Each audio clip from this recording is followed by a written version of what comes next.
Opium and Good Neighbors, how Solovyov justifies the current war by rewriting the history of Britain and Europe, Ukraine as a pirate state and Europe as a deaf observer, what's behind Solovyov's new speech. In the latest episode of his show, Vladimir Solovyov presented another set of accusations against Ukraine and the West, framing them as a pseudo-rational analysis of the war. This segment is a typical example of how Russian propaganda combines emotional threats, legalistic substitution of concepts, and demonstrative moral superiority. Three key themes dominate.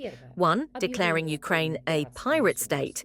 2. Preparing the audience for the possibility of further escalation, including threats to cut Ukraine off from the sea. 3.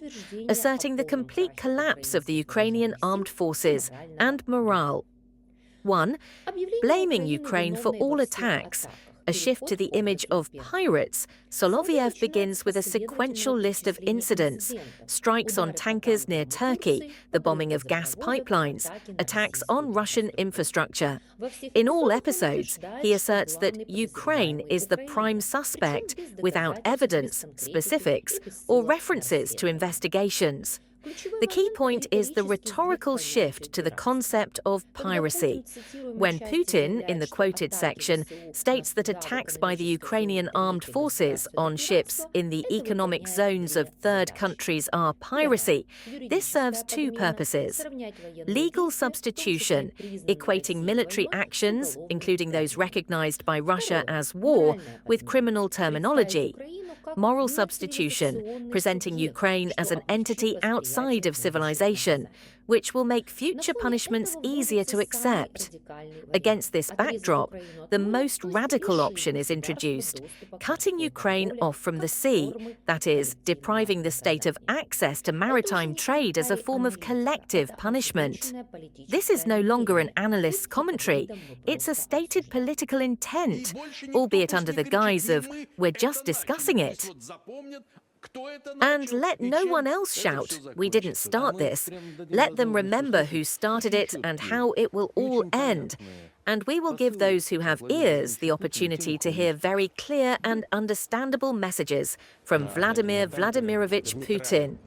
Yes, attacks on tankers in neutral waters, or even not in neutral waters, but in the special economic zone of another state, a third state. This is piracy, nothing else.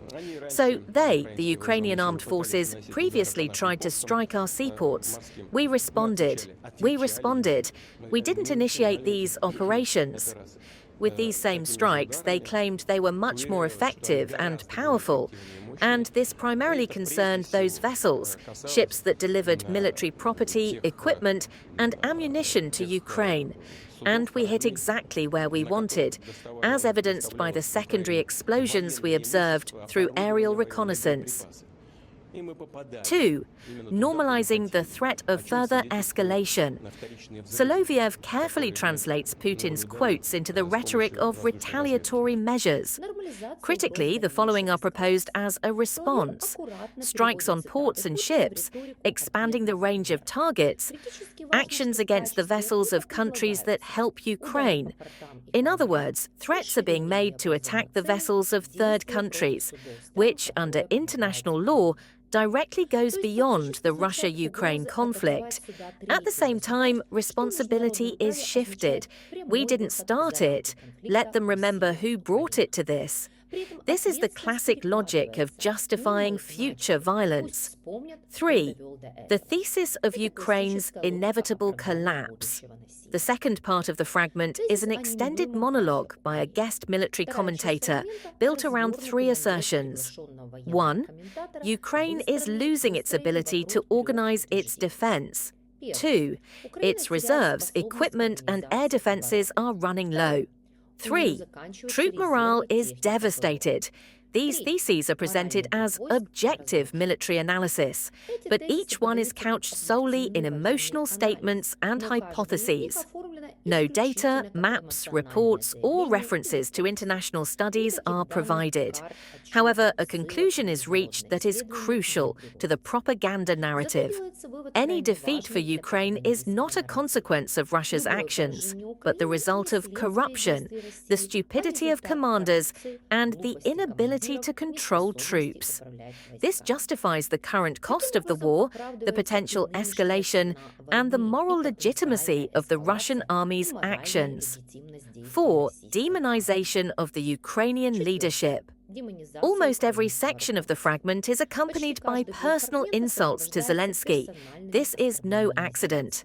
The construction of the image of a dependent, weak-willed, hysterical leader serves two purposes: depriving Ukraine of subjectivity in the eyes of the Russian audience, justify the US-Russia negotiating model, in which Kyiv is merely an object of pressure.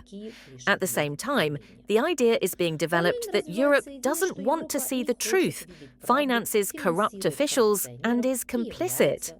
This is part of the traditional strategy.